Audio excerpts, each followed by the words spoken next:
Thank you all for coming. I'm Sergeant Abby Pavlik. That's ABBY PAVLIK. I'm the department's public information officer. We are here today to discuss the officer-involved shooting that occurred yesterday, April 5th. Today speaking will be Chief James McGillis and Mayor Dennis McBride. I'm now going to turn over to the Chief. Thank you, Sergeant. Thank you, everybody, for being here this afternoon.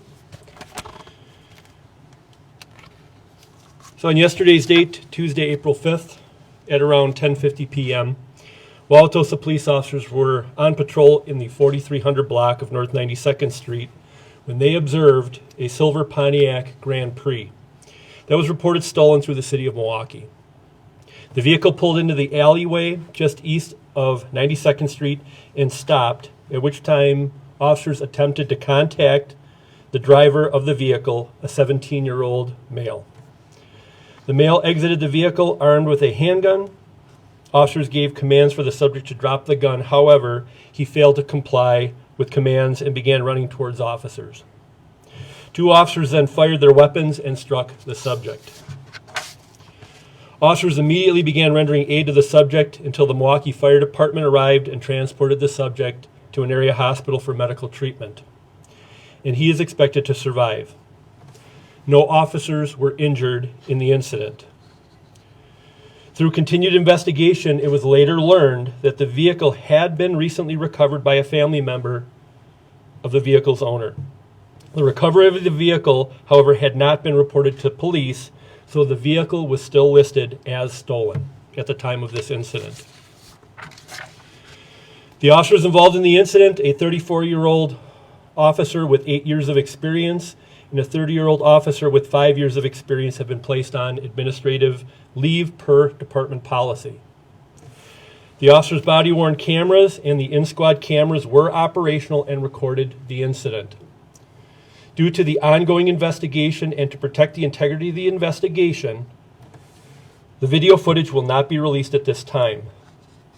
Video of the incident will be made available after consultation with the Milwaukee Police Department and the Milwaukee County District Attorney's Office, again, to protect the integrity of the investigative process. The Milwaukee Police Department is the lead agency in this incident, and we are cooperating fully with their investigation. We ask if anyone has additional information or video surveillance of the incident to please contact the Milwaukee Police Department Criminal Investigation Bureau at 414-935-7960. I'd like to turn it over to Mayor McBride for a few comments, and I will field some questions at the end, and I have some wrap-up statements as well. Mr. Mayor? Thank you. Thank you all for being here. No police officer goes to work thinking, I hope I shoot my gun today. This is not something that our officers do lightly. We have a serious problem with crime in the greater Milwaukee community, with stolen cars, and with too many guns on the streets. This is an unfortunate incident. Nobody in the Wauwatosa Police Department or the City of Wauwatosa wanted this to happen. I understand that the subject is stable in the hospital, and we hope for his quick recovery. But I think you can understand the difficulties of the situation and the stress that the police officers felt, and I commend them for their protection of the community. Thank you, Mr. Mayor.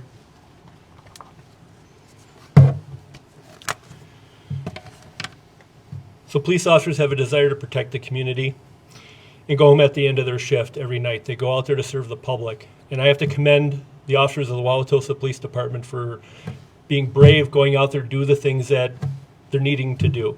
I direct them to go out and try and get stolen cars and try and stop this crime issue. And it's not just a Wauwatosa issue, it's a regional issue. I commend them and admire them, and unfortunately the situation happened. In motor vehicle thefts, auto thefts, they lead to other types of crime. And again, I'm proud of my officers for the work that they do. I wish the subject involved a quick recovery, as well as the mayor.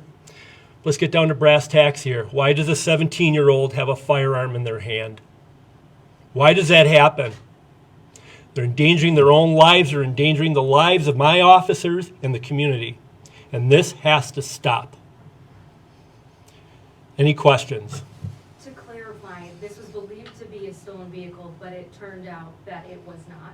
It was still listed as a stolen vehicle. When the officers observed the vehicle and they run the plate, it came back still listed as stolen. Unfortunately, the owner of the vehicle had not reported that he had recovered his own vehicle. So was it his family's car? I don't know those details right now, but it was, I believe it was the owner. It is the family car or the subject involved. It belongs to him or his family members. Can you detail the relation between the 17-year-old and the ownership of the vehicle? I don't know that detail at this time. I believe it's the son. I don't want to speculate on that. Was this How the many first shots were officer fired at involved the shooting FT? in Wauwatosa since you guys implemented body cameras last year? I'll go to your question first. Can you repeat that, please? Was this the first officer involved shooting in Wauwatosa since the department implemented body cameras last year? No. There have been others. How many shots were fired at the team? How many rounds were fired? Yes. That's still under investigation. But 2 officers shot. 2 officers fired, yes. Was the teen holding the gun, aiming his gun at the officers? How did that all unfold? I'm not going to comment on that. That's still part of the investigative process. Have you seen the video? I have. Any comments on it? I'm not going to comment at this time. Again, I have to protect the integrity of the investigation. I know the community wants to see the video. You all want to see the video, but we have to protect the investigative process, the legal process. I will be as transparent as I can as the chief, along with this police department. But the timing is imperative. Like you mentioned, the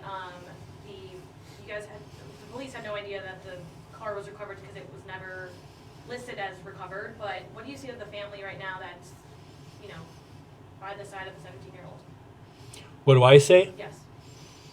It's an unfortunate circumstance, and again, I have to ask the next question. Why does a 17-year-old have a firearm in his possession or feel the need to go armed, putting their own life in jeopardy, the lives of my officers in jeopardy, and the community in jeopardy? And I wish the family and the subject involved a very quick recovery. Again, it's a terrible set of circumstances. I'm just glad everybody's alive today. Did he point the gun at officers? I'm not going to comment on that right now. After the Alvin Cole incident at Mayfair 2 years ago, the Wauwatosa Police Department held a news conference similar to this and shared the dash camera footage. Why is this incident different today?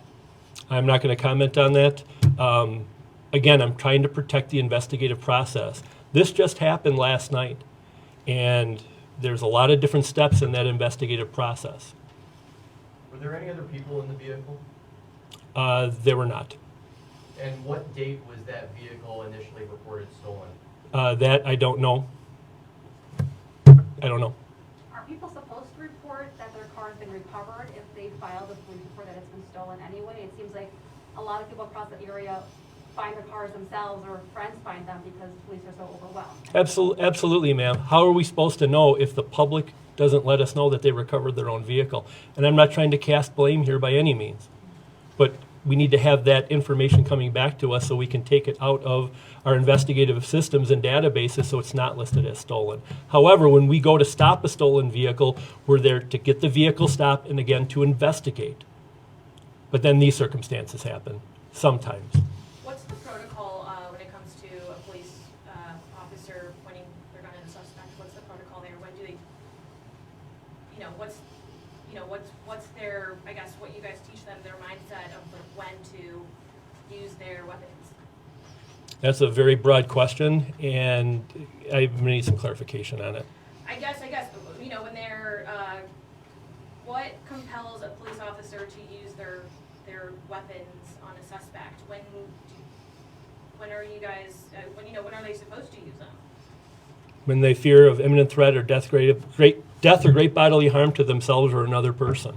Chief, since That's codified in training, and there's significant case law regarding that. We have time for one more question. Chief, since you've seen that video, can you please detail to us what the order of events was with the traffic stop to when the individual got out of the car and then the 2 officers fired their weapons? I will not detail that information at this time because, again, the Milwaukee Police Department is conducting the investigation, and I want to respect the investigative process. Thank you for your time. Have 2 officers been involved in shootings before this? Thank you for your time. Have the 2 officers on leave? Yes, both officers involved are on administrative leave right now per our department policy. If and when there is additional information that is available for us to release, we will do so. We will keep you updated as we can. Thank you all for coming. Thank you. Can you clarify, have the officers been involved in shootings before that? I'm not gonna answer that question at this